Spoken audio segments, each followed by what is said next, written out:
Friends, good morning అండి. ప్రతి ఒక్కరు కూడా ఫ్రెండ్స్ జీవితంలో కానీ కుటుంబంలో కానీ ఒకరినొకరిని అర్థం చేసుకొని బాధ్యతల్లో కానీ బంధాల్లో కానీ కలిసి బ్రతికే దాంట్లో ఫ్రెండ్స్ ఎంతో ఆనందం ఉంటుంది.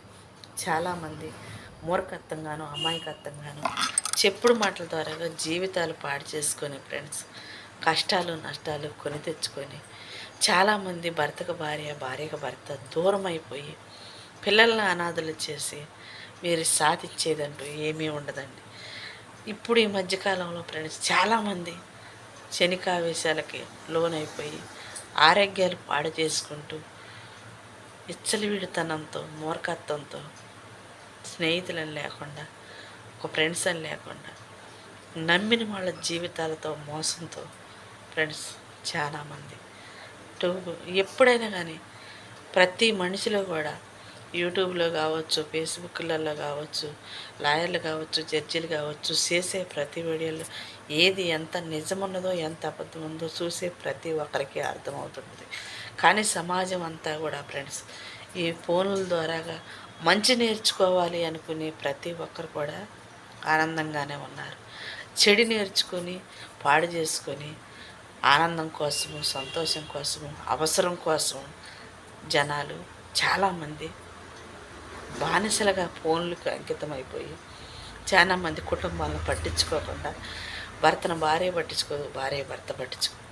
ఎవరు లేకపోతే వాళ్ళకి టైం దొరికినప్పుడల్లా స్వార్థంతో మరొకళ్ళతో అన్యాయాలకి అక్రమాలకి అక్రమ సంబంధాలకి బానిసలైపోయి ఫ్రెండ్స్ కుటుంబాలను కూల్చుకుంటూ జీవితాలు పాడు చేసుకుంటూ ఎవరో డబ్బు ఇచ్చు లేకుంటే బంగారం ఇచ్చు లేకుంటే జీవితాలు పాడు చేసుకొని ఎవరో చెప్పిన మాటలు నువ్వు ఫ్రెండ్స్ నీ కుటుంబాన్ని దూరం చేసుకుంటే నీ కష్టం వచ్చినప్పుడు ఆదరించే వాళ్ళు ఎవరో ఉండరు అని తెలుసుకోండి. చాలామంది తెలుసుకోకుండా నాకేమి లేని అహంకారంతోనే బ్రతుకుతున్నారు, నాకేంట్లోనే మూర్ఖత్వంతోనే పోతున్నారు. అన్నీ అయిపోయిన తర్వాత నడి రోడ్డు మీద వదిలేస్తున్నారని మళ్ళీ పోలీసులు, కోర్టులు, లాయర్లు, జడ్జీలు మీ జీవితాలు బజారు పాలైపోవడం. అన్ని అవమానాలకే అన్ని కారణాలకే మన ఆశలే మనల్ని మోసం చేస్తున్నాయి, మన ఆలోచనలే మనల్ని పాడు చేస్తున్నాయని ఎందుకు తెలుసుకోలేకపోతున్నారు ఫ్రెండ్స్. చాలామంది ఆశకంత ఉన్నంత ఇది చేతల్లో కనపడదు. ఆలోచించే నిర్ణయం సరిగా లేకపోతే మన జీవితాలు సరిగా ఉండవు అనేది తెలుసుకోలేకపోతుంటారు. ఎవరినో మోసం చేయాలి, ఎవరినో అన్యాయం చేయాలి అని చెప్పేసి అనుకుంటూ ముందుకు పోతే మనకు మనమే అదే గోతులో పడతామేమో అని ఫ్రెండ్స్ మీకు ఎందుకు అనిపించట్లేదు? అది ఎవరి కుటుంబమైనా కావచ్చు, నీ కుటుంబం లాంటిదే కదా, నీ భార్య బిడ్డలు లాంటి వాళ్ళే కదా అనుకోవచ్చు కదా. ఎందుకంటే జీవితం ప్రతిదీ నీ ముందే ఉంచిద్ది.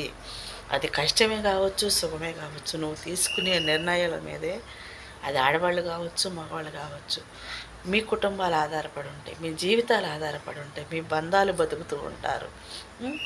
ఎందుకు తెలుసుకోలేరండి?